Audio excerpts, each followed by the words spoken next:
लेकिन फिर भी मुझे ये कहते हुए थोड़ा दुख है कि सही समय पर सब किसानों के पास बीज उपलब्ध नहीं हो पाता। अब बीज के मिनी किट हम बांटते हैं, कई बार मिनी किट बढ़ते तब है जब बोनी हो जाती है, कुछ जगह में, सब जगह की बात नहीं करता। और ये सभी राज्य समय पर अपना बीज उठा लें और किसान तक पहुंचा दें, ये सबसे प्राइमरी काम है हमारा। और ये समय पर पहुंचा दिया तो अपने आप उत्पादन बढ़ जाएगा। कुछ राज्य में नाम नहीं दे रहा हूं, लेकिन ब्रीडर सीड भी पूरा नहीं उठा देता। हमको ब्रीडर सीड उठाना चाहिए टाइम, सब राज्यों की बात नहीं कर, हम कहीं उठाते हैं।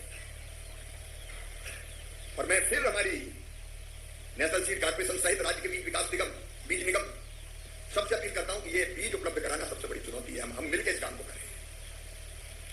एक आग्रह मैं जरूर आज करना चाहता हूं, मैं डरा नहीं रहा, लेकिन इस साल जिस तरह की खबरें आ रही, हम डरने वाले नहीं हैं।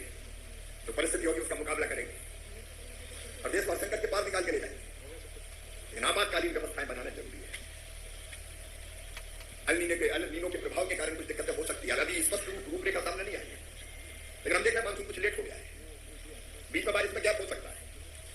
और इसलिए सूखा और आपातकालीन स्थितियों से निपटने की तैयारी भी हम सबको करनी पड़ेगी। मैं आपको आश्वस्त करता हूं, हमने लगभग 1,74,000 क्विंटल का एक राष्ट्रीय बीज भंडार आवंटित किया है। जहां जैसे बीज की जरूरत होगी हम पहुंचाने की पूरी व्यवस्था करेंगे। लेकिन आपात स्थिति अगर वैसी आती है तो अपनी तैयारी भी रखें। अलग अलग दिनों का प्लान भी बनता है कि अगर कम बारिश हुई तो हम क्या करेंगे, होगी ही कम, ये मैं नहीं कह रहा बिल्कुल, लेकिन तैयारी इसकी जरूरत है। एक और मेरा आग्रह है, खराब गुणवत्ता वाले बीजों को ना जाने दें, उसके लिए प्रभावी मैकेनिज्म हमारे पास होना चाहिए।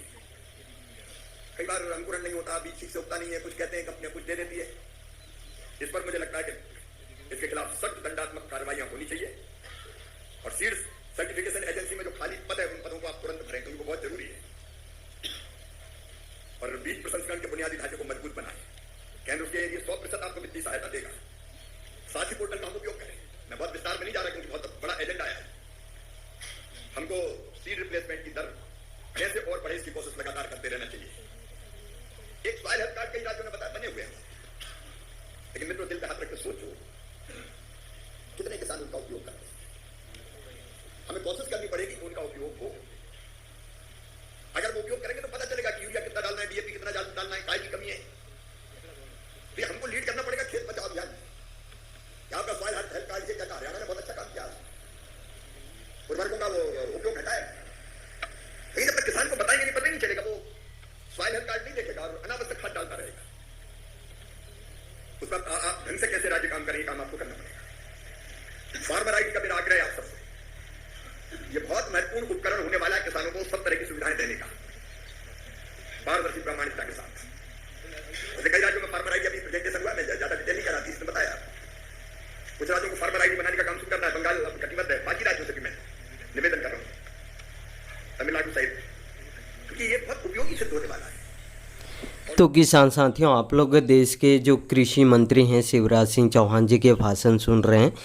और शिवराज सिंह चौहान जी ने आज दोस्तों जितने भी किसान हैं, मजदूर हैं, महिलाएं हैं, इन सभी को दोस्तों बड़ी सौगातें भी दी है।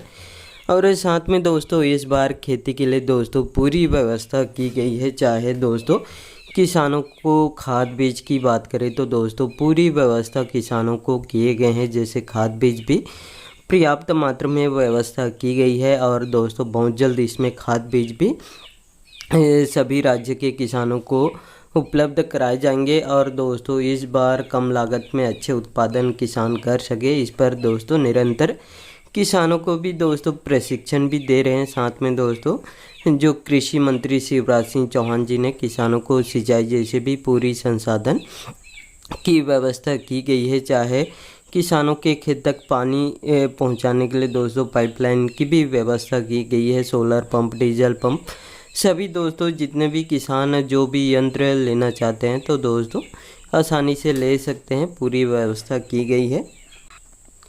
तो साथियों, आप लोग देश के जो कृषि मंत्री हैं शिवराज सिंह चौहान जी के भाषण सुन रहे हैं और साथ में इस बार किसानों को दोस्तों पूरी संसाधन उपलब्ध करा रहे हैं। चाहे खाद बीज की बात करें, इसकी भी व्यवस्था की गई है, सिंचाई जैसी भी पूरी संसाधन उपलब्ध करा रहे हैं। और साथ में किसानों को उनकी आर्थिक सहायता में मदद के लिए पीएम किसान सम्मान निधि योजना का भी लाभ देने का काम कर रहे हैं, जिससे दोस्तों देश के करोड़ों किसानों को इस योजना का लाभ मिल रहा है। और इस बार दोस्तों किसानों को खेती किसानी से पहले ही किसानों के खाते में पीएम किसान सम्मान निधि योजना का जो 23वीं किस्त जारी करने वाले हैं।